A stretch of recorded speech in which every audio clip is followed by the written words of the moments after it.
Greetings and welcome back to another Anima Beyond Fantasy video. Adam the Druid over on YouTube wanted to know how do you create a supernatural artifact in Anima Beyond Fantasy, and this is going to give him him and everybody else a quick overview on how they're created and everything.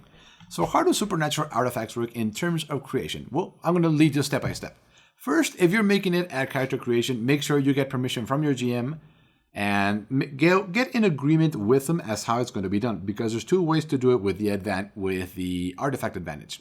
Either one, he can give you an artifact level like it says right here on the first table.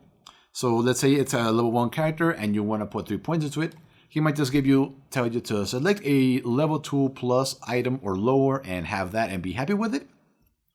Or if he is like if you're more like me and you want to create an artifact on your own, he's going to probably ask you for some kind of reasoning or circumstance as to why you have certain object, and you have to explain it away, and then after that, he will give you a certain amount of points of a certain level.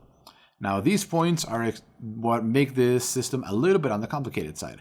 So right here, as you can see, the points go from level 1 through level 5, and every single one of these powers are defined by their level. Level 1 are usually minor powers like aesthetics things like not getting dirty ever. Level 2 are things that start to influence battle a little bit.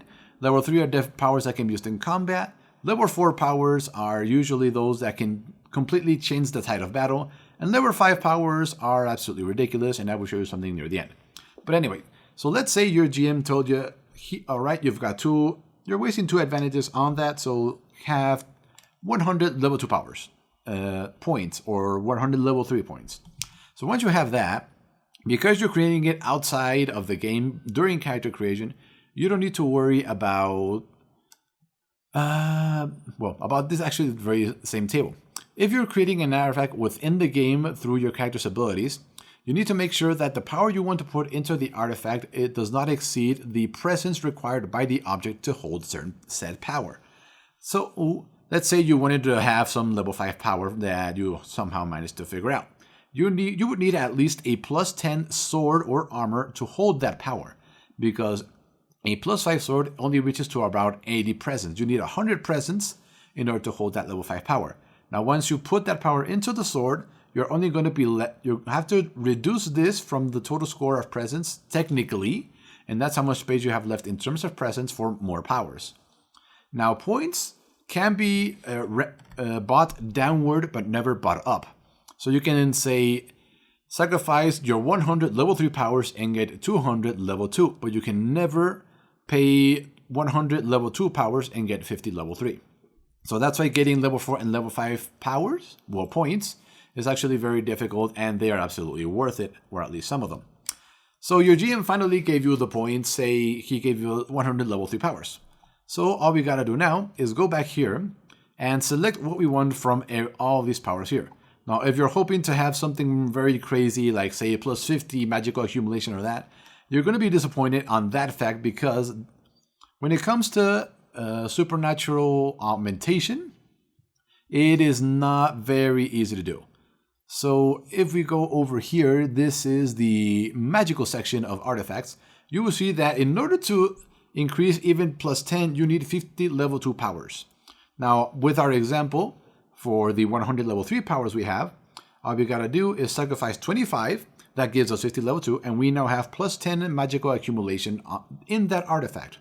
And if we go back to, actually we don't need to, because we're creating this outside of the game, so it really isn't that important. So now that we have that, you're gonna say, well, can I buy this multiple times? I do not believe so. However, there is a very special rule. As you can see, every little section is called a facet of something, I believe. I'm not sure if that's what it's called in the English version, but I'm going to use that word. Now, for every power you buy within the same facet, the cost of that goes up by 10, and it is cumulative. So let's say we wanted to buy that 10, that is 50 level 2.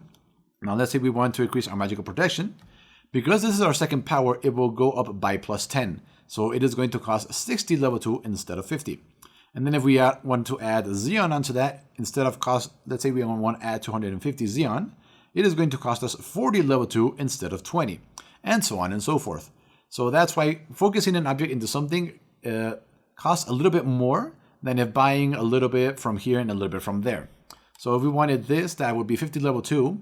And let's say we come over here and this one will only cost 20 level 2 because we have not bought anything from this table.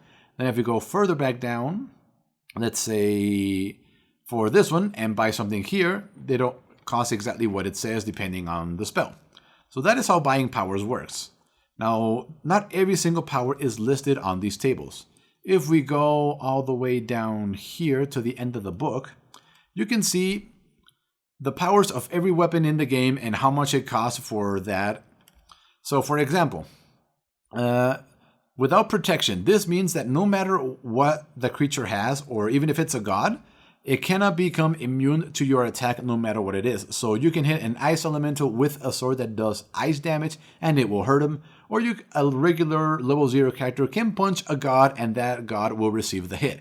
As you can see, it costs 20 level 4.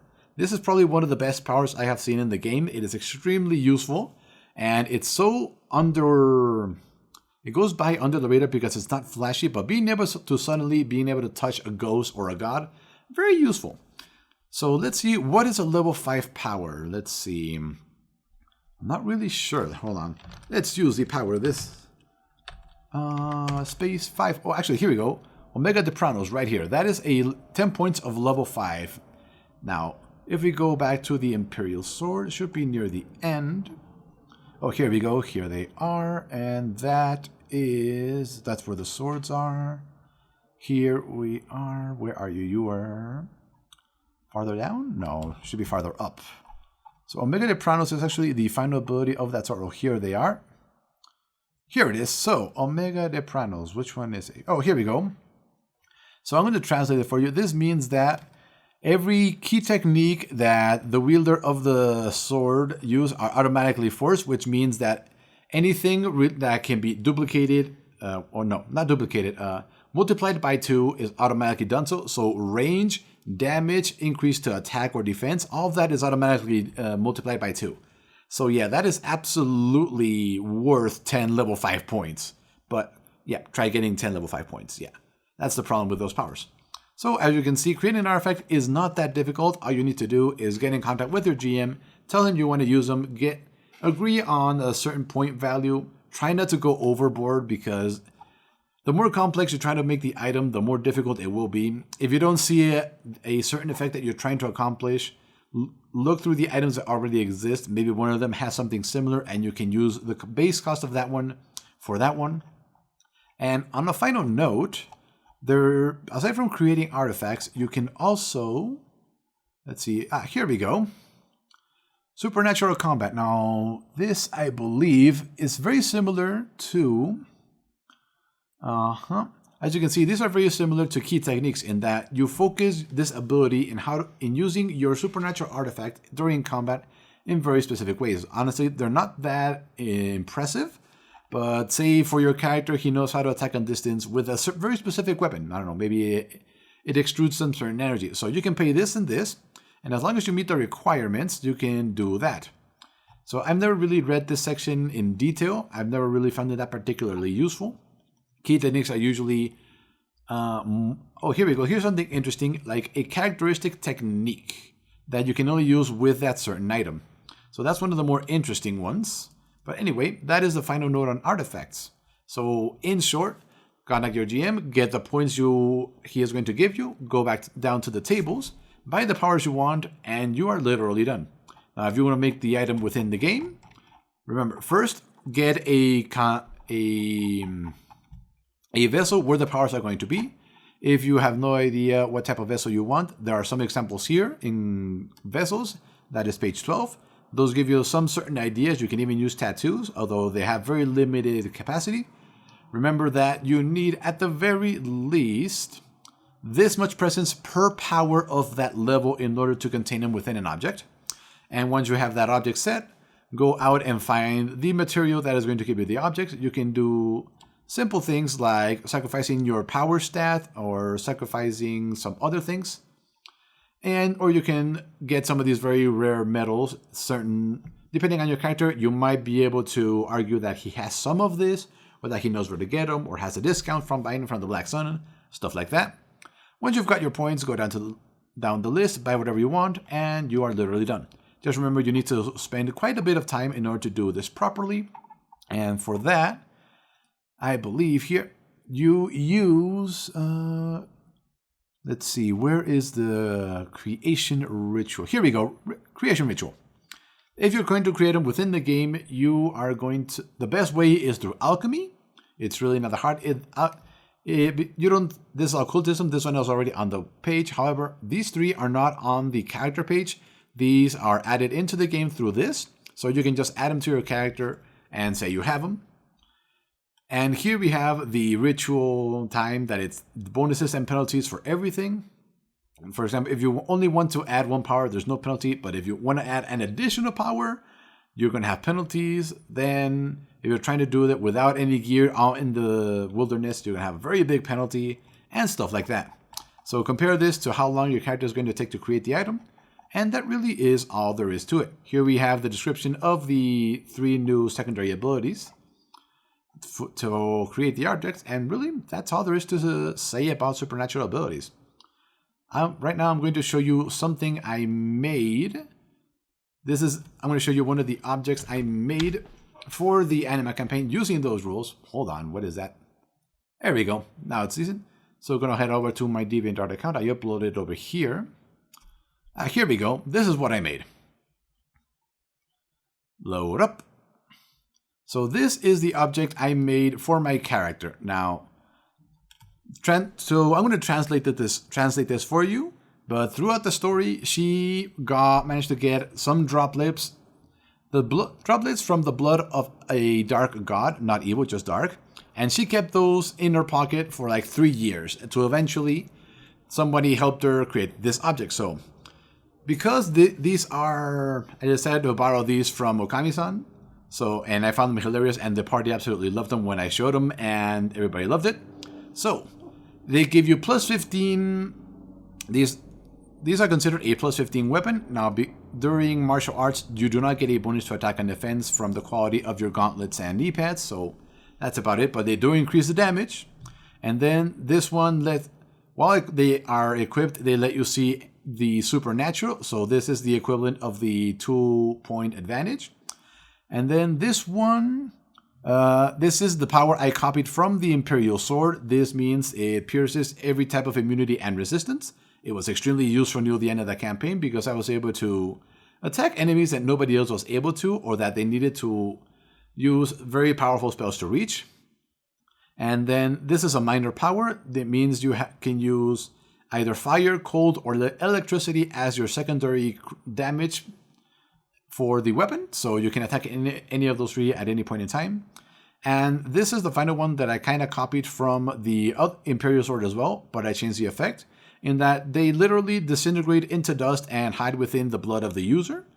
And in order to do this, so I copied the power check required to do this without being part of that family, and as well as the penalty. So this is what I made using those powers, using that and part of the blood of my character.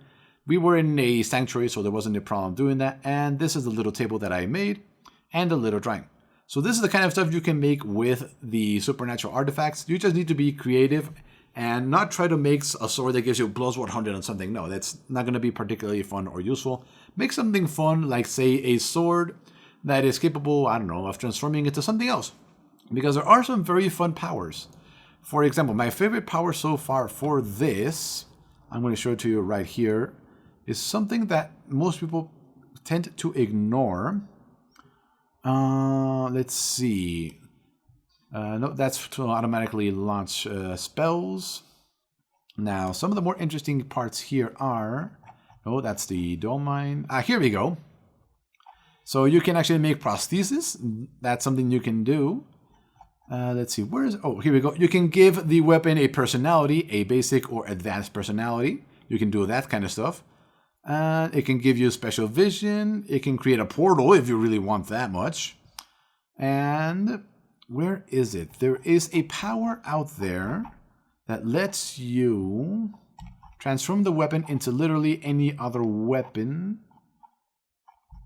Can't really find it, but you should be able to find it on yourself. That's prosthesis. Special technique, key reserves, Q accumulation empowering. Characteristic substitution, this can be actually pretty good. Increase in movement. Regeneration, that can also be useful depending on your character. Let's see, we're back to the magic area. Why can't I find it? Increased presence. That's psychic resistant. Magical recharge. Having extra Xeon within the item is probably one of the most effective ways to waste points if you're a wizard. Certainly having a crystal that can hold an extra 1,500 or 2,000 mana, absolutely useful. Just remember that it doesn't regenerate. You have to put it in yourself. You can get damage barrier if you really want so. This can also be useful depending on your GM. Damage reduction, magical immunity.